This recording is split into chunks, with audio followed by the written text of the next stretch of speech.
ಮಹಾದೇವಿ ಅಮ್ಮ ಶ್ರೀ ಚಕ್ರವಾಸಿನಿ ಮಹಾದೇವಿ ಅಮ್ಮ ಶ್ರೀ ಸಿಂಹವಾಹಿನಿ.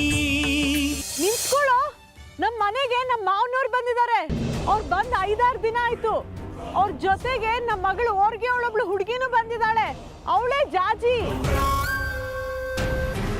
ಏನ್ ಹೇಳ್ತಾ ಇದೀಯ ಕಡ್ಕಿ? ನಾವು ಹುಡುಕ್ತಿರೋ ವ್ಯಕ್ತಿ ಅವ್ರ ಬಂದ್ಲೇ ಇದ್ದಾರ? ಅವ್ರ ಬಂದ್ಲಿ ಇರೋ ವ್ಯಕ್ತಿಗಳೆಲ್ಲ ನನಗೆ ಗೊತ್ತು. ನನಗೆ ಗೊತ್ತಿಲ್ಲದೆ ಇರೋ ಆ ವ್ಯಕ್ತಿ ಯಾರಿದ್ದಾರೆ ಅವನ ಬಂದ್ಲಿ? ಒಬ್ರು ಶೇಖ್ರಿ ತಂದೆ ಅಂತೆ, ಇನ್ನೊಂದು ವ್ಯಕ್ತಿ ಅದ್ಯಾವುದೋ ಹುಡುಗಿ ಅಂತೆ.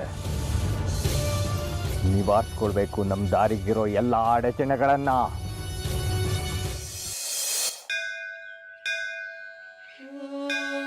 ರಜತಾಚಲ ಶೃಂಗಾಗ್ರ ಮಧ್ಯಸ್ಥಾಯೈ ನಮೋ ನಮಃ. ಹಿಮಾಚಲ ಮಹಾವಂಶ ಪಾವನಾಯೈ ನಮೋ ನಮಃ.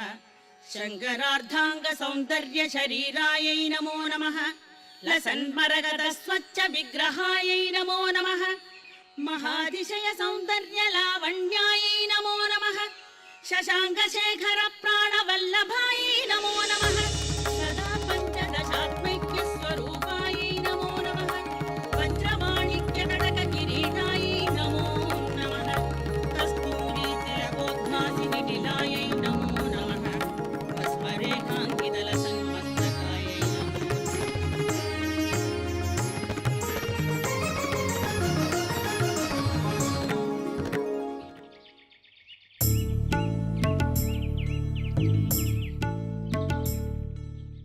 ಸ್ವಾಮಿಗಳೇ, ನನ್ ಕೆಲ್ಸ ಮುಗೀತು, ನಾನಿನ್ ಹೊರಡ್ತೀನಿ. ಹೌದಾ? ಹೋಗ್ಬಾಮ ಜಾಜಿ, ತುಂಬಾ ಚೆನ್ನಾಗಿ ಕೆಲಸ ಮಾಡ್ತೀಯ. ಆಮೇಲೆ ನಿನಕ್ಕಿಂತ ಮುಂಚೆ ಒಬ್ಳು ಕೆಲಸ ಮಾಡ್ತಾ ಇದ್ದಿದ್ದು ಇದೇ ಕೆಲಸ ಆದ್ರೂ ಒಂಚೂರು ಭಯ ಇರಲಿಲ್ಲ, ಭಕ್ತಿ ಇರ್ಲಿಲ್ಲ. ಯಾಕೆ ಹಾಗಂತೀರಿ? ಅವಳು ಚೆನ್ನಾಗಿ ಕೆಲಸ ಮಾಡ್ತಿದ್ಲಂತಲ್ಲ. ಏನ್ ಚೆನ್ನಾಗಿ ಕೆಲಸ ಮಾಡ್ತಿದ್ಲೋ ಏನೋ, ಬರೀ ಬಾಯಿ ಮುಂದು. ಮೊದ್ಲು ನಿನ್ ತರನೇ ಚೆನ್ನಾಗಿ ಕೆಲಸ ಮಾಡೋಳು, ಆಮೇಲೆ ನನ್ ಬುಡಕೆ ಬಂದ್ಬಿಟ್ಲು. ಲೆಕ್ಕ ಬರೆಯೋ ಕೆಲ್ಸಕ್ಕೆ ಅಂತ ಬಂದು ನನ್ ಕೆಲ್ಸನ ಕಿತ್ಕೊಳಕ್ ನೋಡಿದ್ಲು. ನೀನ್ ಹಾಗಲ್ಲ ತಾನೆ? ನಂಗ್ ಓದಕ್ ಬರೆಯಕ್ಕೆಲ್ಲ ಬರೋದಿಲ್ಲ, ಇನ್ ಲೆಕ್ಕಾಚಾರ ಎಲ್ಲಿಂದ ಮಾಡ್ಲಿ? ಸದ್ಯ ಇದೇ ಕೆಲಸ ನಿನಗೆ ಶಾಶ್ವತವಾಗಿರ್ಲಿ ಅಂತ ನಿನಗೆ ಆಶೀರ್ವಾದ ಮಾಡ್ತೀನಿ. ನೀನ್ ದೇವಸ್ಥಾನದಲ್ಲಿ ಕಸ ಗುಡಿಸ್ಕೊಂಡು, ರಂಗೋಲಿ ಹಾಕೊಂಡು, ಮೆಟ್ಲಿಗೆ ನೀರ್ ಹಾಕೊಂಡು, ದೇವಸ್ಥಾನನ ಜಗ ಅಂತ ಇಟ್ಕೊಂಡಿದ್ರೆ ನಾನು ಧನ್ಯ, ಆ ತಾಯಿನೂ ಧನ್ಯ. ಹೋಗ್ಬಾ. ಆಮೇಲೆ ನಿನಗೇನಾದ್ರೂ ಸಹಾಯ ಬೇಕಿದ್ರೆ ನಿಸ್ಸಂಕೋಚವಾಗಿ ನನ್ನ ಕೇಳು, ನಾನ್ ಮಾಡ್ತೀನಿ. ಆಯ್ತಾ? ಆಯ್ತು ಸ್ವಾಮಿಗಳೇ.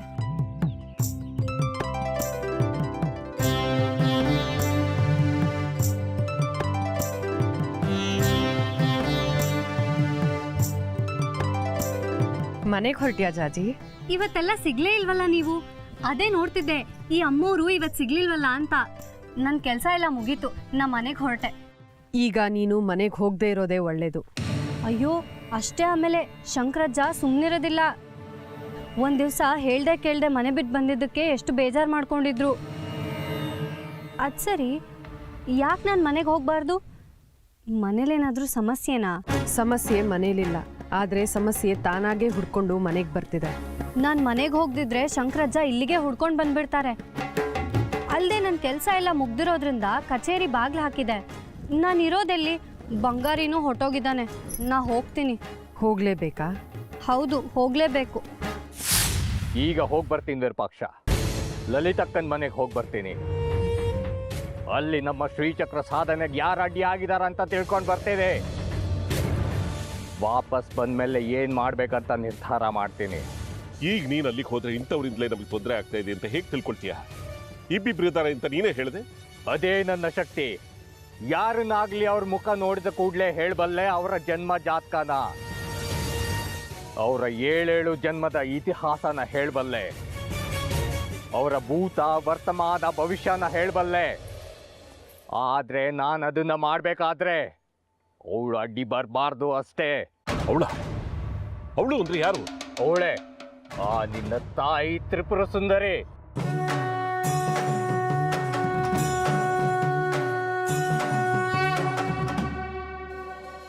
ಅವಳು ಸುಮ್ಮನಿದ್ರೆ ನಾನು ಎಲ್ಲಾ ಕೆಲಸನೂ ಮಾಡ್ಬೋದು. ಮತ್ತೆ ನಾವು ಶ್ರೀಚಕ್ರ ಪಡ್ಕೋಬೇಕಾದ್ರೆ ಹೀಗೆ ಆಗ್ಬಿಟ್ರೆ ಏನ್ ಮಾಡೋದು? ಏನ್ ಗತಿ? ಮರಕ್ಕಿಂತ ಮರ ದೊಡ್ಡದಿರುತ್ತೆ, ಅಸ್ತ್ರಕ್ಕೊಂದು ಪ್ರತ್ಯಾಸ್ತ್ರ ಇದ್ದೇ ಇರುತ್ತೆ. ಎಲ್ಲದಕ್ಕೂ ನನ್ನ ಹತ್ರ ಅಸ್ತ್ರಗಳಿವೆ. ಆ ಸಮಯಕ್ಕೆ ಏನೇ ತೊಂದರೆ ಎದುರಾದ್ರೂ ಅದನ್ನ ಎದುರಿಸಿ ಶ್ರೀಚಕ್ರನ ಪಡೆಯೋದಕ್ಕೆ ಉಪಾಯಗಳನ್ನ ಮಾಡಿಟ್ಟಿದ್ದೀನಿ. ಅದ್ರ ಬಗ್ಗೆ ಚಿಂತೆ ಬೇಡ. ಅದೇನು ಉಪಾಯ ಅಂತ ನನಗೆ ಹೇಳು. ಈಗಲೇ ಹೇಳಿದ್ರೆ ನಾನು ಸಿದ್ಧವಾಗಬಹುದಲ್ಲ. ಹೇಳ್ತೀನಿ, ಆ ಸಮಯ ಬಂದಾಗ ನಾನೇ ನಿನ್ಗೆ ಹೇಳ್ತೀನಿ. ಈಗ ನಾನು ಹೋಗಿ ಬರ್ತೀನಿ.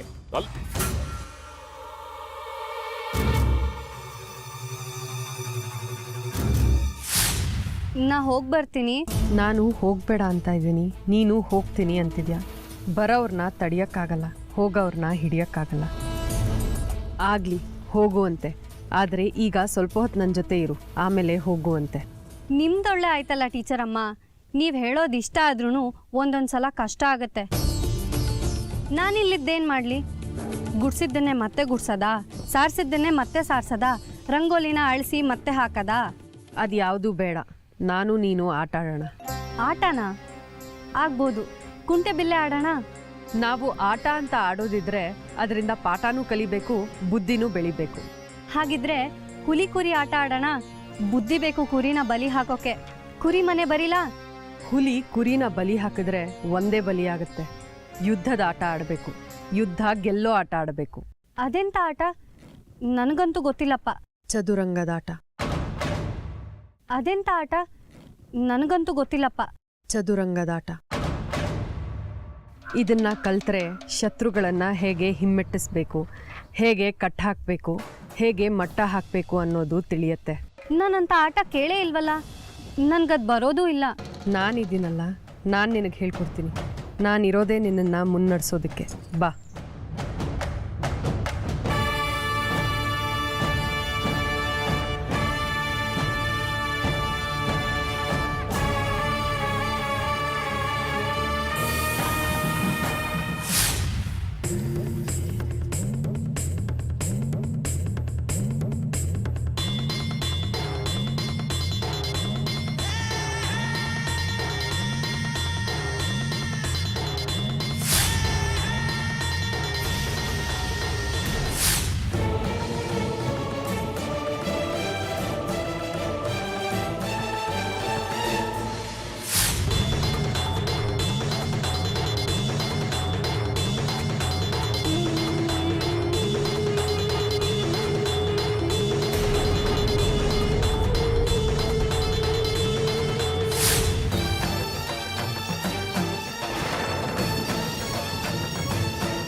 ಇದೇ ಬದುಕಿನ ಚದುರಂಗ.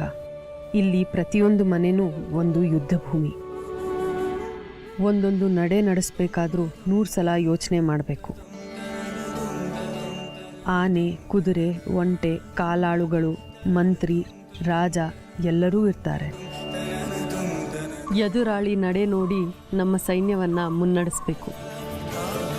ಕೆಲವು ಸತಿ ಕಾಲಾಳುಗಳನ್ನು ಬಲಿ ಕೊಟ್ಟು ಎದುರಾಳಿಯ ಆನೆಯನ್ನ ಕೆಡಬೇಕು. ಸೈನ್ಯದ ಎಲ್ಲರನ್ನೂ ಕಳ್ಕೊಂಡ್ರೂ ಒಂದೇ ಒಂದು ಕಾಲಾಳಿದ್ದರೂ ಸಾಕು. ನಾವು ಅವನ್ನ ರಕ್ಷಿಸ್ತಾ ಕೊನೆ ಮನೆವರೆಗೂ ಕರ್ಕೊಂಡು ಹೋಗಿ ಕೂರಿಸಿದ್ರೆ ನಮಗೆ ಮರುಜೀವ ಬರುತ್ತೆ. ಆಗ ನಾವು ಏನು ಬೇಕಾದರೂ ಪಡ್ಕೊಂಡು ಮತ್ತೆ ಎದುರಾಳಿ ಮೇಲೆ ದಾಳಿ ಮಾಡಿ ಅವ್ರನ್ನ ಕಟ್ಟಾಕ್ಬೋದು. ಈಗ ಶುರು ಮಾಡ್ಕೊ ನನ್ನ ಜೊತೆ. ಪಟ್ಗಳನ್ನು ನಾನು ಹೇಳ್ಕೊಡ್ತೀನಿ. ಚದುರಂಗದಲ್ಲಿ ಪರಿಣಿತಳಾದರೆ ಜೀವನದ ಯಾವುದೇ ಯುದ್ಧನಾದರೂ ಗೆಲ್ಬೋದು. ಕಣ್ಣಕ್ಕೆ ಪಟ್ಟಿ ಕಟ್ಕೊಂಡು ಕೂಡ ಇದನ್ನು ಆಡ್ಬೋದು. ಒಟ್ಟಿಗೆ 50 ಜನರ ಜೊತೆ ಒಬ್ಬರೇ ಆಡಿ ಅಷ್ಟು ಜನನ್ನ ಗೆಲ್ಬಹುದು.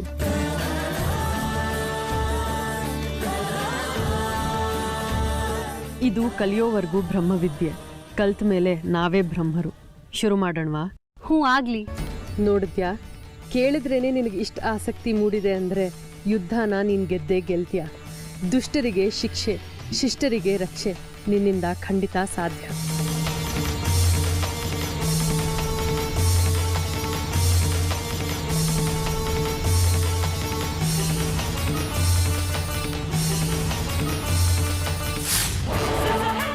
ಇವತ್ತು ಸಿಕ್ ಬೀಳುತ್ತೆ ಬಲಿ. ನನ್ನನ್ನೇ ಆಟ ಆಡ್ಸೋ ಕೊಬ್ಬ ನಿನಗೆ. ನಾನು ಅತೀತ. ನನ್ನ ಶಕ್ತಿ ಮುಂದೆ ಇನ್ಯಾವುದೇ ಶಕ್ತಿ ಗೆಲ್ಬಾರ್ದು. ಇವತ್ತು ಹೆಡೆಮುರಿ ಕಟ್ತೀನಿ, ಬಿಡೋದಿಲ್ಲ.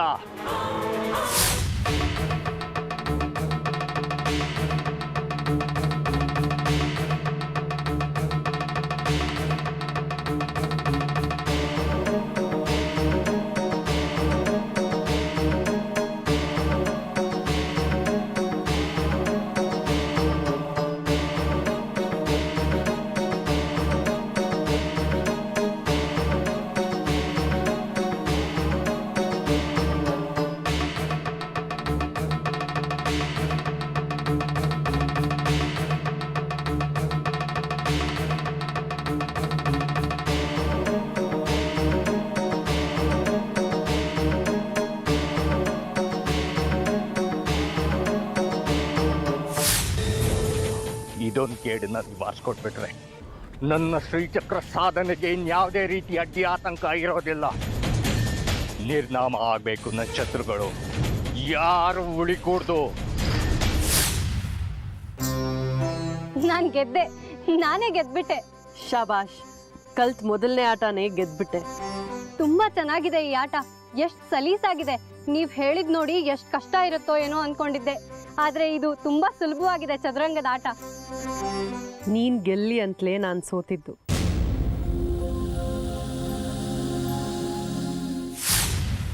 ಇನ್ನು ಸಂಬಂಧ, ಬಂಧು ಬಳಗ ಎಲ್ಲ ಮೋಹನ ತೊಳ್ಕೊಂಡು ಬಿಡ್ಬೇಕು. ನನ್ನ ಶ್ರೀಚಕ್ರ ಸಾಧನೆ ಅಷ್ಟೇ ಮುಖ್ಯ ಆಗ್ಬೇಕು. ನನಗೆ ತೊಡ್ಕಾಕ್ತಿರೋ ಎಲ್ಲ ದುಷ್ಟ ಶಕ್ತಿಗಳನ್ನ ಹಿಡಿದು ಮಟ್ಟ ಹಾಕ್ತೀನಿ, ಬಿಡೋದಿಲ್ಲ.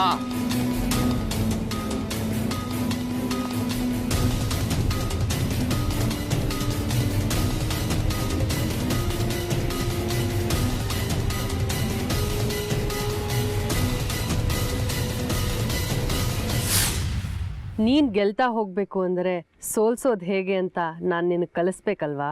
ಅಂದ್ರೆ ಇದನ್ನ ನಿಜವಾದ ಗೆಲುವು ಅಲ್ಲ, ನೀವು ಬೇಕು ಅಂತ ಸೋತಿದ್ದ. ಒಂದು ರೀತಿ ಹಾಗೆ. ಮಹಾಭಾರತದಲ್ಲಿ ಪಾಂಡವರಿಗೆ ಎಲ್ಲ ವಿದ್ಯೆ ಹೇಳ್ಕೊಟ್ಟಿದ್ದು ಅವರ ಗುರು ಹಿರಿಯರು, ಸಂಬಂಧಿಕರು.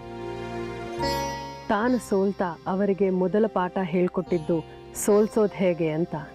ಆದ್ರೆ ಪಾಂಡವರು ಪಗಡೆ ಆಟದಲ್ಲಿ ಸೋತ್ರಲ್ಲ, ಅದನ್ನ ಅವ್ರ ಗುರುಗಳು ಹೇಳ್ಕೊಡ್ಲಿಲ್ವಾ ಎದುರಾಳಿಗಳನ್ನ ಹೇಗ್ ಸೋಲ್ಸೋದು ಅಂತ?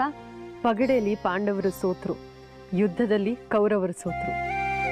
ಗೆಲ್ಬೇಕಾದ್ದು ಯುದ್ಧದಲ್ಲೇ. ಸ್ವಲ್ಪ ದಿನ ದುಷ್ಟರ ಮೇಲ್ಗೈ ಇರಲಿ ಅಂತ ಕಾಲನಿರ್ಣಯಕ್ಕೆ ಬಿಟ್ಕೊಡ್ತಾರೆ ದೇವತೆಗಳು. ಹಾಗೆ ಮಹಾಭಾರತನೂ ನಡೆದಿದ್ದು. ಈಗ ನೀವು ನಿಮ್ಮ ಆಟ ಆಡಿ, ನಾನು ಆಡ್ತೀನಿ, ಆದ್ರೆ ನೀವು ಸೋಲೋದಕ್ಕೆ ಅಂತ ಆಡಬಾರ್ದು. ಒಪ್ಪದೆ. ಅದು ಯುದ್ಧಕ್ಕೆ ಹೊರಡೋರ್ ಲಕ್ಷಣ. ಸುಖ ಸುಮ್ಮನೆ ಗೆಲುವು ಬೇಡ ಅನ್ನೋ ಛಲ ಇರಬೇಕು. ಈಗ ಶುರು ಅಸಲಿ ಯುದ್ಧ.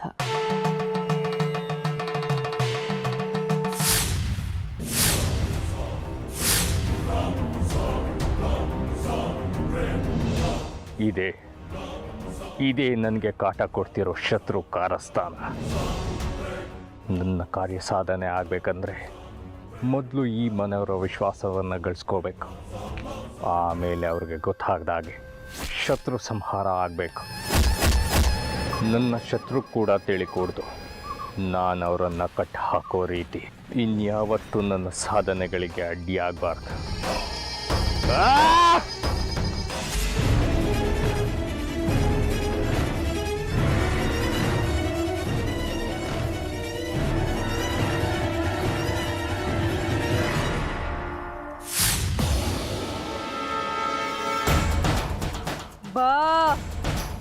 ಬಾ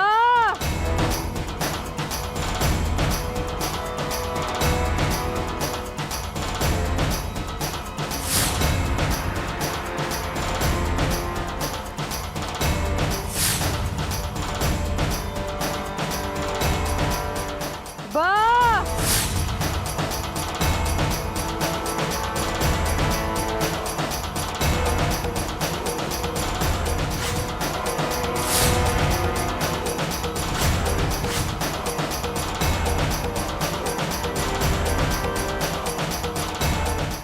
ಹೀಗೆ ಶತ್ರುನ ಕರಿಬೇಕು.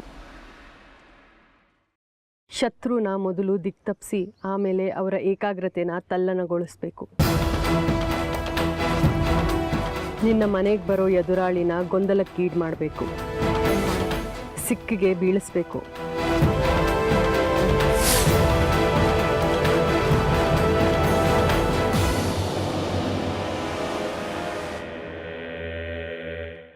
ಲಲಿತಕ್ಕ,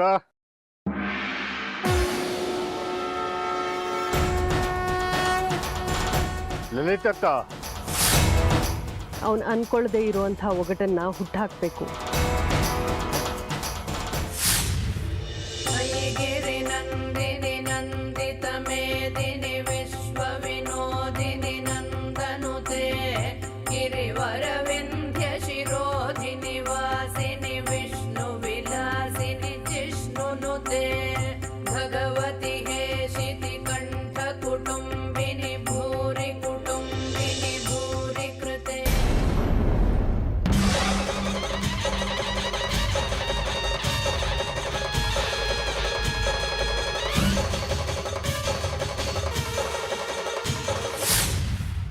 ಎದುರಾಳಿಗೆ ಏನಾಗ್ತಿದೆ, ಏನು ಮಾಡಬೇಕು ಅನ್ನೋದು ತಿಳಿಬಾರ್ದು.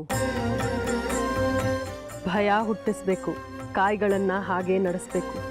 ಅದನ್ನೆಲ್ಲ ಹೇಗೆ ಮಾಡೋದು? ಸುರವರ ವರ್ಷಿಣಿ ದುರ್ಧರ ಧರ್ಷಿಣಿ ದುರ್ಮುಖಮರ್ಷಿಣಿ ಹರ್ಷರಸೆ. ಬಾದೇವ ಒಳಗೆ. ತಾವ್ಯಾರು? ನಾನ್ಯಾರು ಅಂತ ಗೊತ್ತಿಲ್ವಾ? ಮರ್ತೇ ಬಿಟ್ಯಾ? ನಾನು ಲಲಿತವರ ಅತ್ತೆ.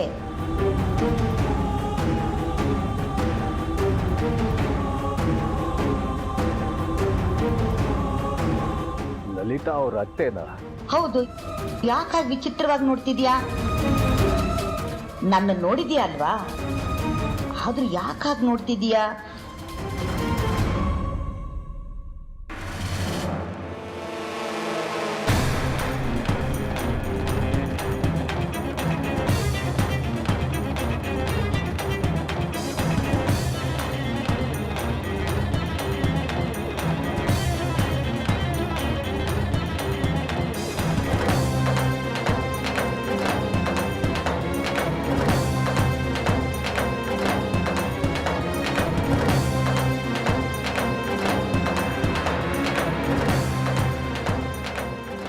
ದೇವು, ಎಲ್ಲವೂ ನೀನಮ್ಮ, ಎಲ್ಲವೂ ನೀನಮ್ಮ. ಆದಿಶಕ್ತಿ ಶ್ರೀನವಶಕ್ತಿ ಎಲ್ಲವೂ ನೀನಮ್ಮ. ದೇವು, ಎಲ್ಲವೂ ನೀನಮ್ಮ, ಎಲ್ಲವೂ ನೀನಮ್ಮ. ಆದಿಶಕ್ತಿ ಶ್ರೀನವಶಕ್ತಿ ಎಲ್ಲವೂ ನೀನಮ್ಮ.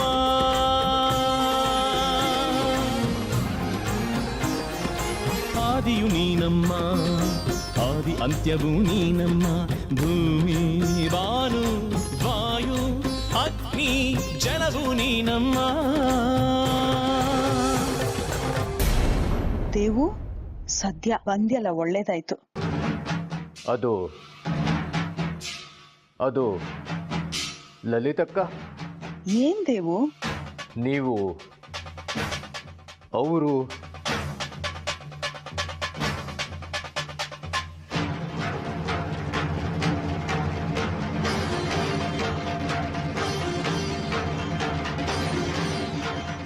ಏನು ನಾವು, ಏನು ಅವರು?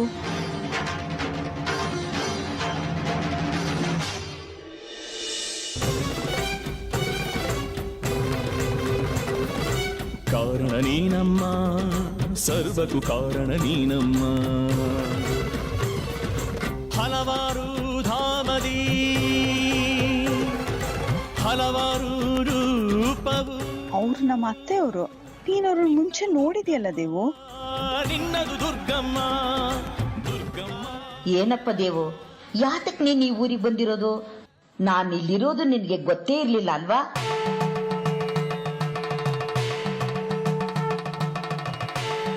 ಅದು ಇಲ್ಲಿ ಯಾವುದೋ ದೇವಸ್ಥಾನ ಇದೆಯಂತಲ್ಲ?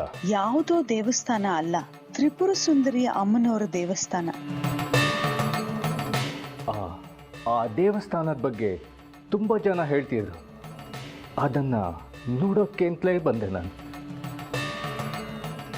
ಆಗ ನೀವೆಲ್ಲ ಸಿಕ್ಕಿದ್ರೆ.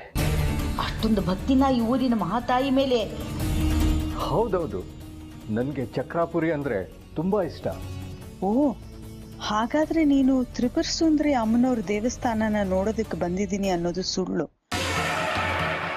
ನಿನಗೆ ಚಕ್ರಪುರಿಯಲ್ಲಿ ಏನೋ ಕೆಲಸ ಇದೆ, ಅದಕ್ಕೆ ಬಂದಿದ್ಯಾ ಅಲ್ವಾ?